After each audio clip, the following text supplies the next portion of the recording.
Dernière question, on sait que vous êtes très attaché à l'État d'Israël, à sa survie, à son existence et à sa vie dans la paix. Est-ce que ces bouleversements dans les révolutions arabes, et notamment en Libye, ne menacent pas la stabilité de l'État d'Israël?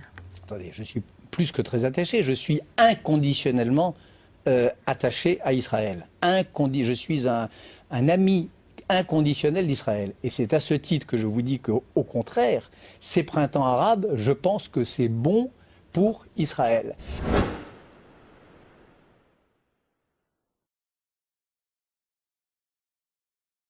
Pour digresser sur cette étrange stratégie de nos élites de systématiquement favoriser la venue au pouvoir d'extrémistes musulmans, dont un des marqueurs est d'être absolument haineux envers la chrétienté, il faut parfaitement articuler ça avec, comment dirais-je, le sionisme.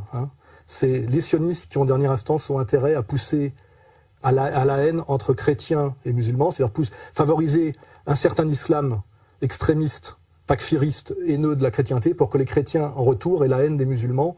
Et on voit très bien les conséquences que ça peut avoir, notamment en France sur la réconciliation nationale, et l'intérêt que ça a pour les sionistes de tirer leur épingle du jeu, comme toujours, du diviser pour régner, et de finalement aider un nettoyage ethnique anti-chrétien au Moyen-Orient pour se retrouver seuls face à des islamistes radicaux qu'ils auront entièrement payés en douce via les États-Unis pour les mettre en place, pour justifier après, effectivement, toute leur politique agressive, et de se présenter, comme ils le font déjà sur les autobus américains, comme l'avant-garde de la civilisation face à la sauvagerie.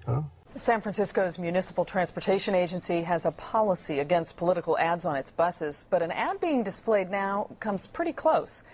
Carolyn, the ad says, in any war between the civilized man and the savage, support the civilized man. And it goes on to say, support Israel, defeat jihad. Cette sauvagerie qu'ils payent, qu'ils mettent en place, et qui n'est jamais dans ce masque de Janus que leur face cachée. Voilà.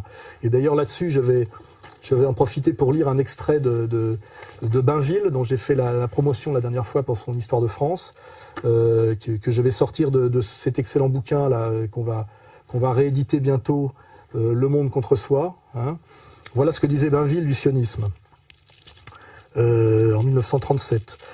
C'est posthume, d'ailleurs, il est mort en 1936. Le sionisme allumera sans doute en Palestine une hideuse guerre de religion, encore un de ces progrès à rebours que les traités auront valu au genre humain. L'Observatore Romano, donc le Vatican, signale parmi les immigrants juifs qui arrivent en nombre des fanatiques qui parlent de détruire les reliques chrétiennes. Ce n'est pas tout. Avec la guerre religieuse, le sionisme apporte la guerre sociale. Les juifs venus de Pologne, de Russie, de Roumanie réclament un partage des terres et l'expulsion des indigènes. Monsieur Nathan Strauss, le milliardaire américain, finalement comme Netanyahou, dit crûment que les musulmans trouveront d'autres régions pour vivre. Admirable moyen de réunir en Asie mineure, et même plus loin, tout l'islam contre l'Occident. Voilà. Ça, c'est une phrase prophétique de Bainville, qui montre bien que un des aspects du sionisme qu'il ne faut pas oublier, c'est de pousser à la haine des chrétiens dans le monde arabe. Et n'oubliez pas que le monde arabe, avant le sionisme, était une terre de coexistence des trois monothéismes abrahamiques, c'est-à-dire islam dominant, mais judaïsme et christianisme. C'est encore le cas en Syrie, cette Syrie que Mme Laroche-Joubert essaie de détruire. On a le problème des Coptes, des minorités coptes aujourd'hui en Égypte, à cause du même processus.